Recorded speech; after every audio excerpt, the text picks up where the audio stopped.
Welcome to another episode of Winging It Down Under.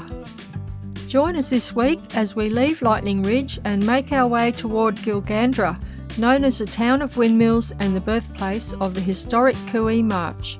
Here we grab a couple of pushies and take a ride along the river before heading further south to Forbes. But just as everything's going smoothly, our journey comes to a halt. Car trouble in Dubbo. Stick around as we sort it out and get back on the road to continue our adventures.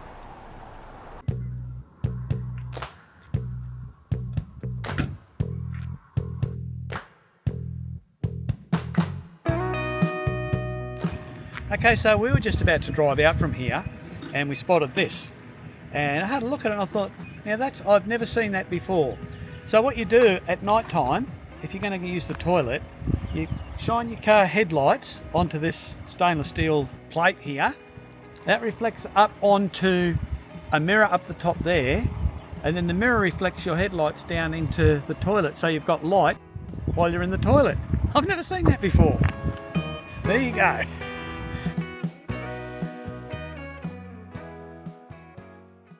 Hi guys, well we decided to pull up in at Walgett at Alex Trevelyan Park.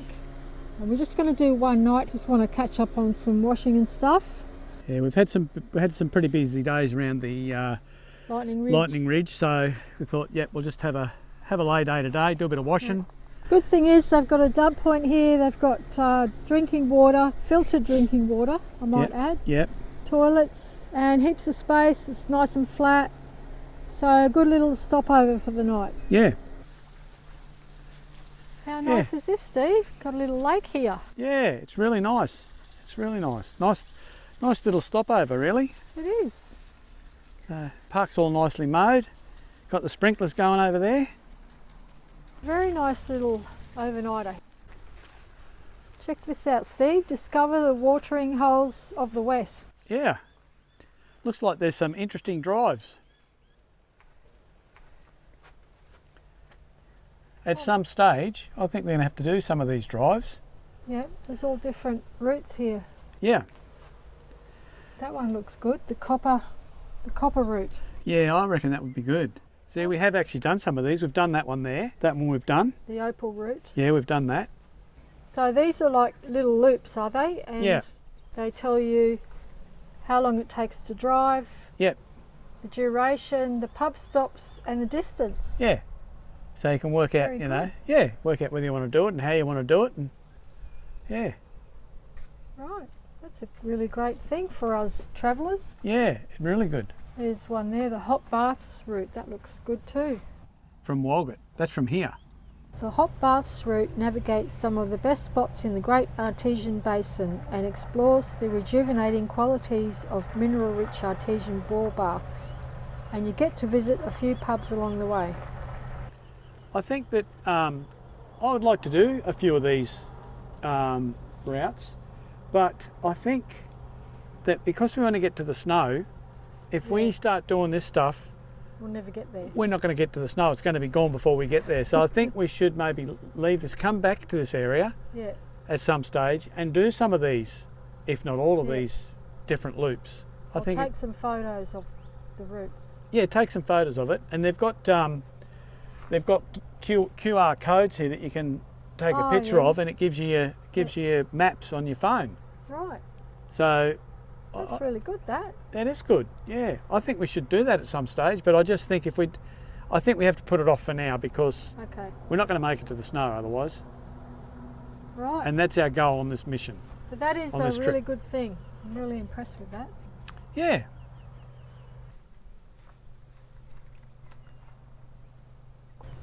Right, let's get back to the caravan and work out a route to... A plan of attack. Get to the snow. Yeah, we've got to get to the snow. That's our mission, get to the snow.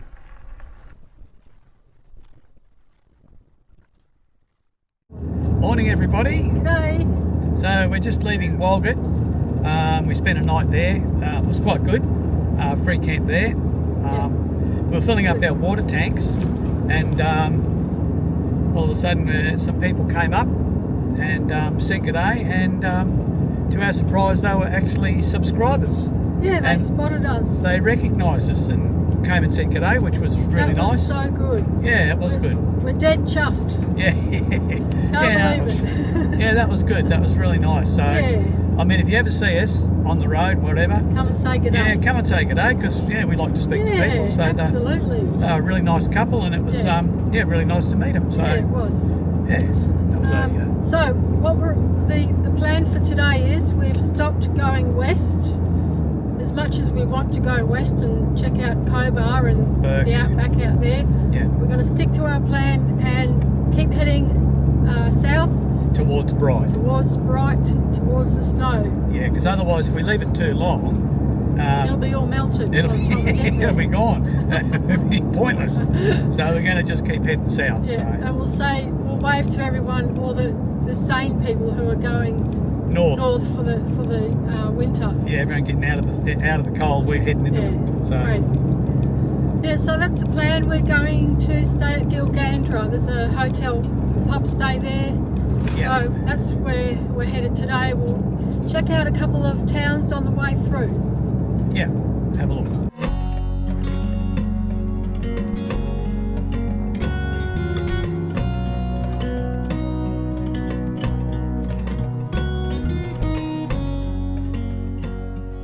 Well, we've just driven through Coonamble. Wasn't too much to see there. We checked out a bit of street art and the silo art. And we've noticed there's a lot of emus around here. A lot of emus. Anyway, we shall carry on towards Gilgandra. And as we speak now, we're just coming up on cattle over the side of the road. I'll be slowing down a bit.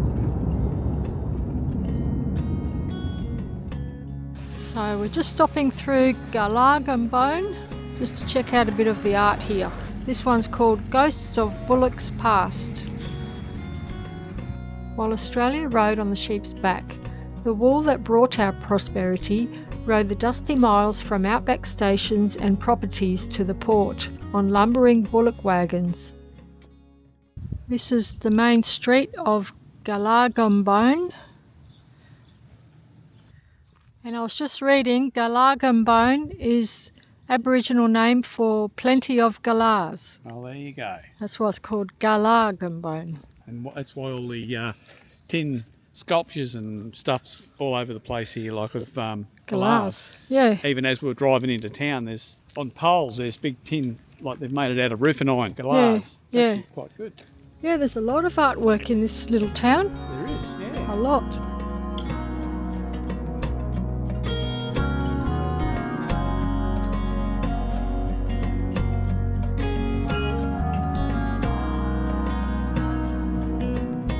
So these colourful shop fronts here were built in the 1930s.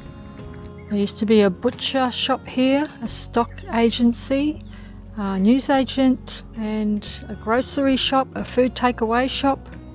Pretty much everything the community needed here.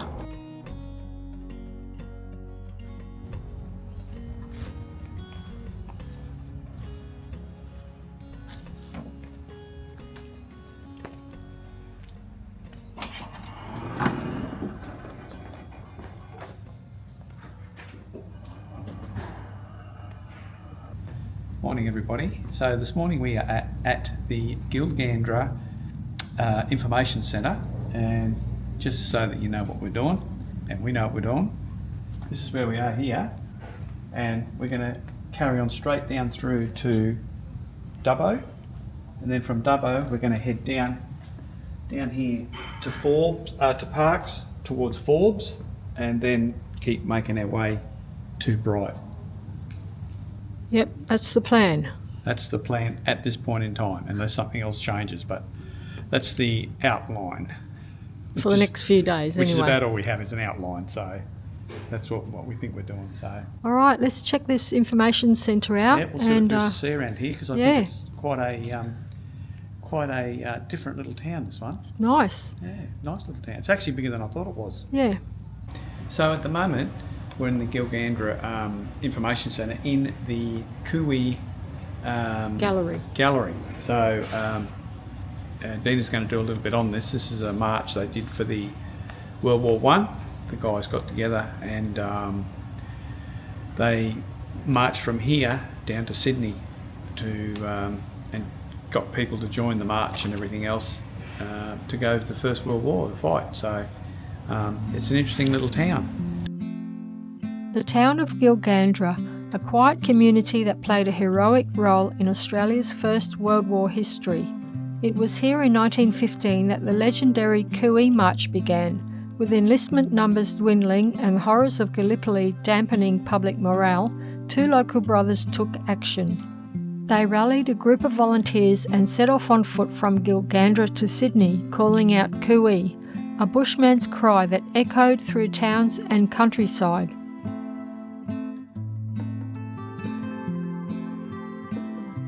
As they marched, their numbers grew from just 25 men to 263 recruits, inspired by patriotism and a sense of duty.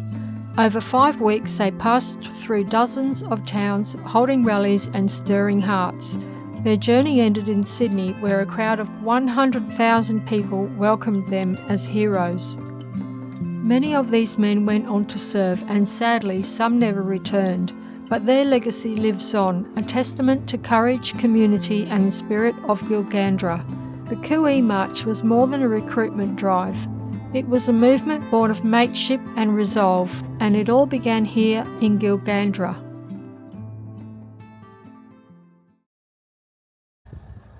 Right, so what's happening now, Dina? Well, we've been into the information centre and we've come out with 2 beautiful bikes, free. Free. We're actually hiring them. But they're free. But they're free to hire. So we're going to go for a little bike ride along the river. Yep, and that's along where the windmills are, isn't it? Yep, there's some windmills along the river. We'll take you along for the ride. Yep, all right. Let's go for a spin. All right, Steve, let's do it. Right, we're off. Head towards the river. Righto. Ooh, short stroke on the pedal. Someone's got it in low gear. First stop on our bike ride is a look at the community garden and a little bit of artwork here near the information centre.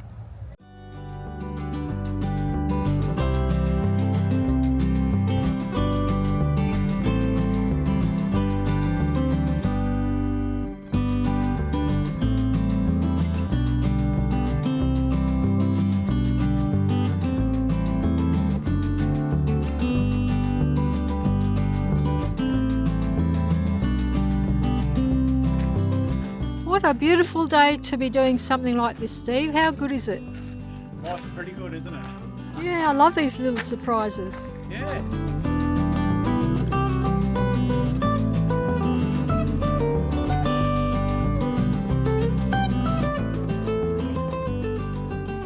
Gilgandra has affectionately been known as the Windmill Town.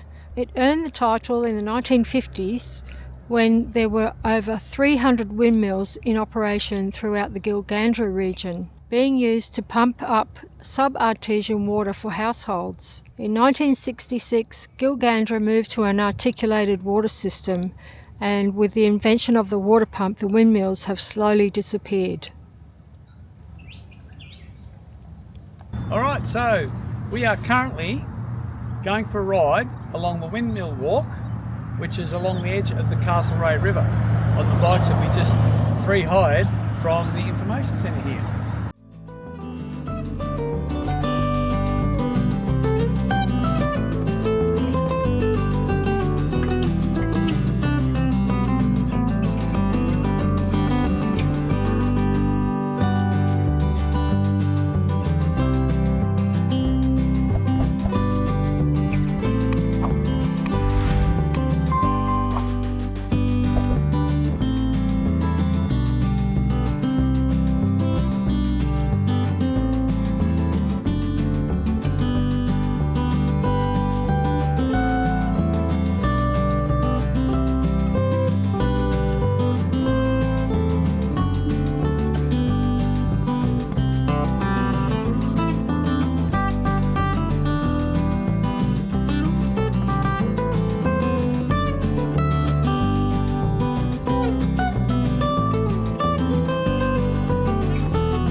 So today we're at the Gilgandra pub. We've been here for a couple of days.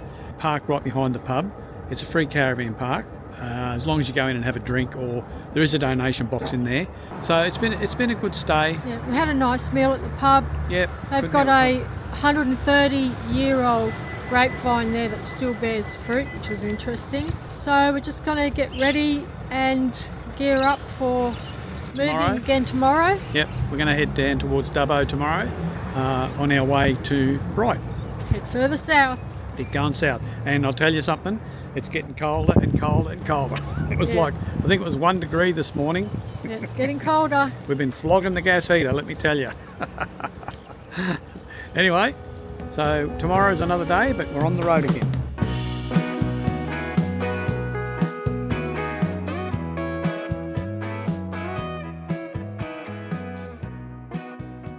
Morning everybody.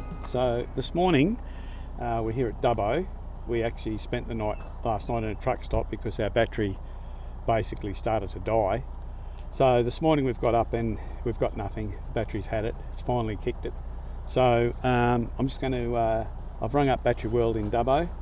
We're only 4 minutes out, so I'm going to jump start the car this morning and we'll go and get a new battery. So we stopped. The reason we stopped in Dubbo is we stopped to do a bit of shopping, but by the time we finished the shopping and got stuff done, it was too late to travel on. We don't like travelling sort of after about 2 o'clock. That's when the kangaroos start coming out and chances of having an accident or whatever increase. So we thought we'll just stay here the night. But yeah, the battery's died. So I'll show you what I do to. What I carry and what I do if we get into this situation, and it's a good thing to carry, I reckon, so you don't have to wait for RACQ. Okay, so this is what I use to get us out of trouble if we get a flat battery and it dies, which that happens. Dina's got a picture of the card where we got it from. Buy a decent one, like you don't want to get there and then have to use it and it doesn't work. This thing costs quite a bit of money. I can't remember how much, but I know it was an expensive one, and it will start like a V8. So yeah, it's got plenty of power to start this vehicle. So I'll show you how it works. It's pretty simple, really. And the other thing is, being a good quality one, I've only charged this, I think, I've put it on the charger twice. It's never been flat, but I've put it on the charger twice just to keep it up. That's in like 3 years of travel. So it just doesn't tend to go flat.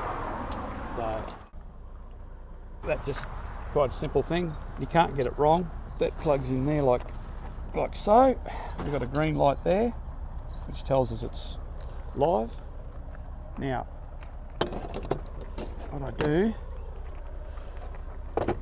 is put the earth cable over here on the lifting block over there, and then the positive obviously goes onto the positive terminal here, which is very difficult because there's so much stuff on these things. It's hard to get a good bite. Okay, I'll go in and kick it in the guts. Dina, you can keep an eye on that.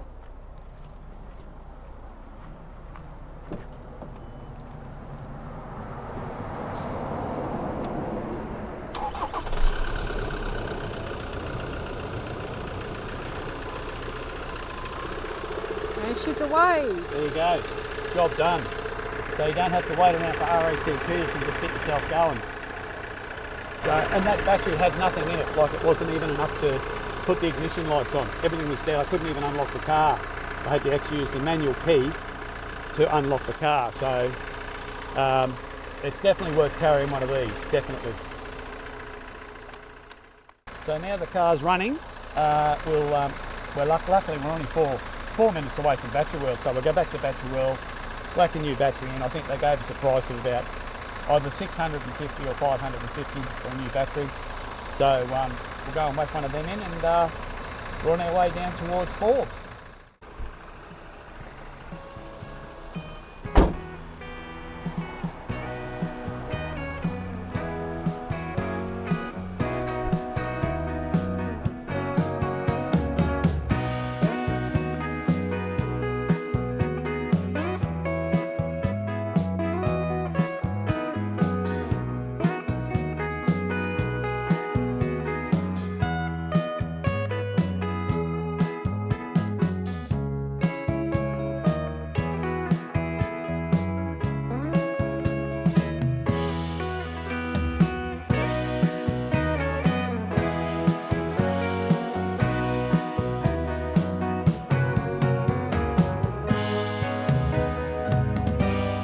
So, $550 for the new battery and 3 years warranty on that. So that'll do us $550. So, and that's the first thing that's ever gone wrong with this vehicle. So, and it's just a battery worn out. It's 5 years old, so it's about all you get out of them anyway. So I'm pretty happy with that.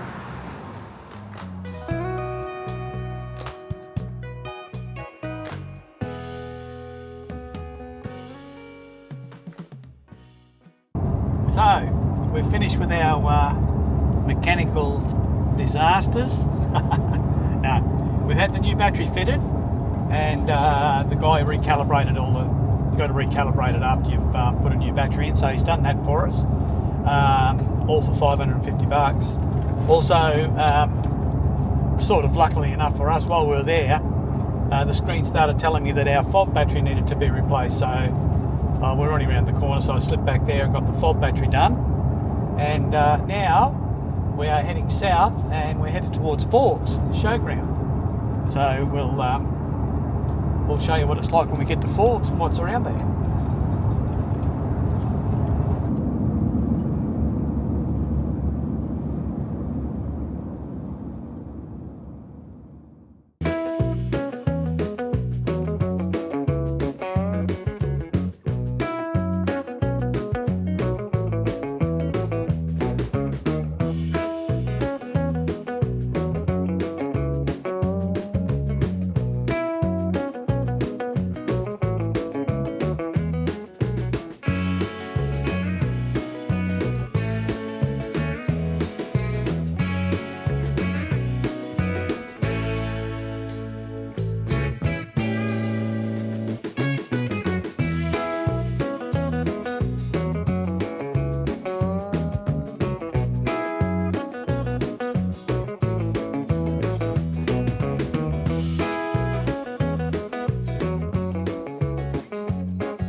Well, that's it for this episode. Thanks everyone for watching.